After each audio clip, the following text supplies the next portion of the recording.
दंश न्यूज, दलित पीड़ित व शोषित जनतेचा खनखनीत आवाज। वीडियो में पेश किए गए विचार इसमें शामिल लोगों की निजी राय है। हमारा चैनल इन विचारों का खंडन या समर्थन नहीं करता है, इसके लिए हमारा चॅनल जिम्मेदार नाही है। आपण वंचितच्या पूर्व अध्यक्ष पदाचा आपण राजीनामा दिलेला आहे, नेमकं काय कारण आहे? मी भगवान बोंडे,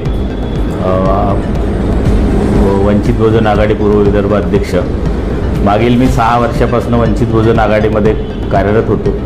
त्यामध्ये साहेबांनी दिलेल्या प्रत्येक जबाबदाऱ्या, मग ते प्रभारी पदाची असो की संयोजक पदाची असो, दोनदा मी वंचित बहुजन आघाडीच्या पक्षाच्या वतीने विधानसभा सुद्धा लढलेलो आहे, एक रामटेक विधानसभा आणि तुमसर विधानसभा। आणि मागील 6 महिन्यापासून मी पूर्व विदर्भ अध्यक्षपदाची माझ्याकडे जबाबदारी आली। त्यामध्ये साहेबांनी दिलेल्या आदेशाप्रमाणे मी पूर्व विदर्भातील 6 जिल्ह्यामध्ये नागपूर, वर्धा, चंद्रपूर, गडचिरोली, गोंदिया, भंडारा यामध्ये येणाऱ्या स्थानिक स्वराज्य संस्थेच्या निवडणुका डोळ्यासमोर ठेवून साहेबांच्या आदेशाप्रमाणे संपूर्ण बांधणी केली।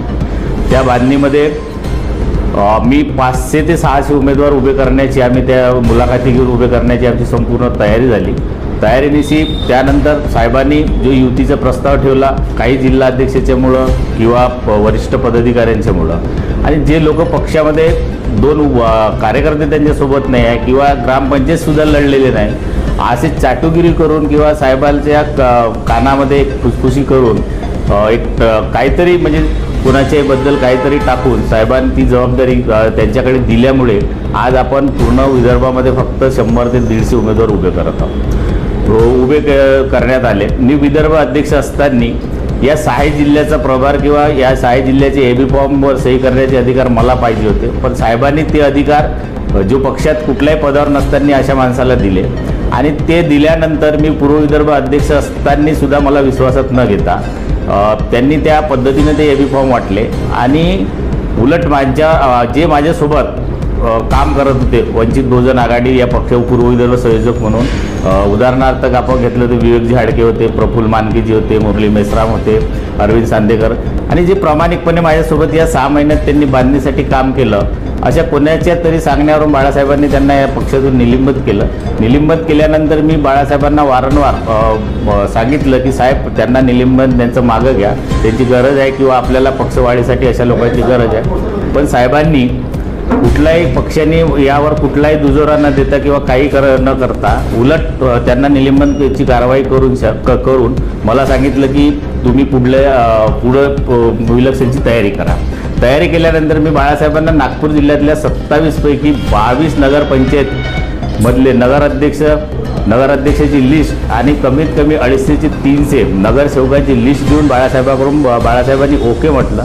पण जेव्हा नागपूरला आल्यानंतर इथले जिल्हाध्यक्ष असो नागपूरचा की तो एक अनिकेत मून, ज्याला पक्षात कुठलाही फक्त एबी फॉर्मवर सही मारायचे अधिकार निवडणूक निरीक्षक म्हणून त्याला दिले होते, त्यांनी एबी फॉर्म द्यासाठी सुद्धा माझ्याकडे 5 ते 7 एबी फॉर्म माझ्या हातात देण्यासाठी सुद्धा विलंब किंवा मला 3-3, 4-4 घंटे बसवून ठेवणं।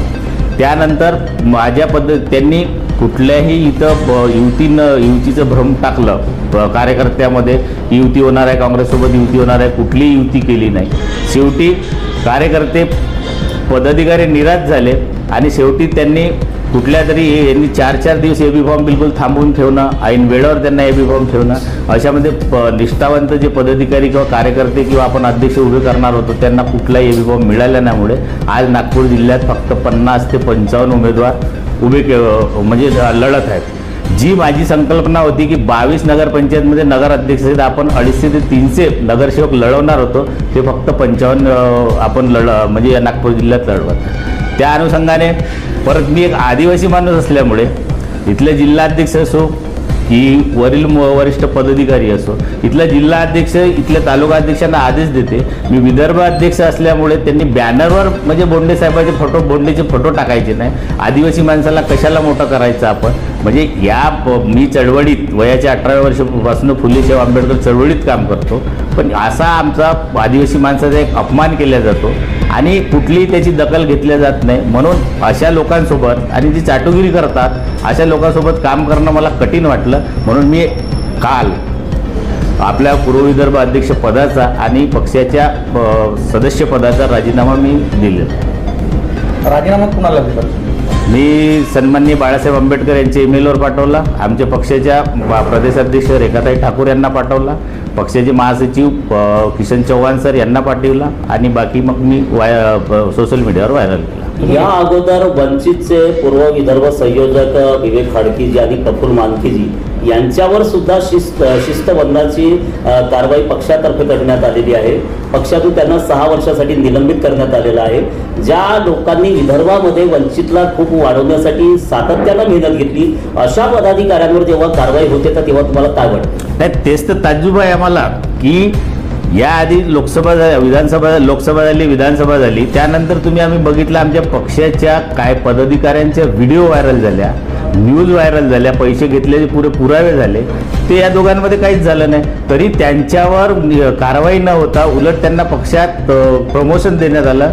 आपण त्यांच्यावर कुठलीही कारवाई नाही केली आणि यांचं काहीच नसताना म्हणून म्हटलं तुम्हाला की जे कानफुसफुसे लोक किंवा किचन कॅबिनेट लोक अशा लोकांनी सांगितल्यामुळे या दोघांवर कारवाई करण्यात काय वंचितमध्ये निष्ठावंत कार्यकर्त्यांची कदर होत नाही असं तुमचं म्हणणं आहे?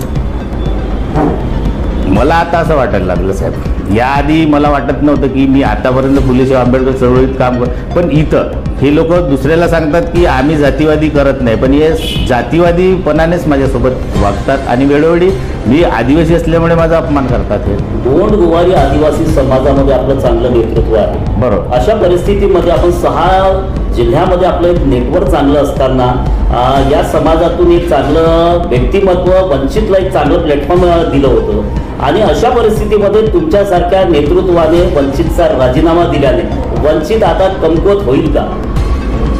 साहजिकच सर, जे आमचं नेटवर्क होतं ते सगळे मला 6 जिल्ह्यातून कालपासून फोन येत आहे, सर आम्ही काय करावं तुम्ही सांगा, पुढली दिशा तुम्ही सांगा।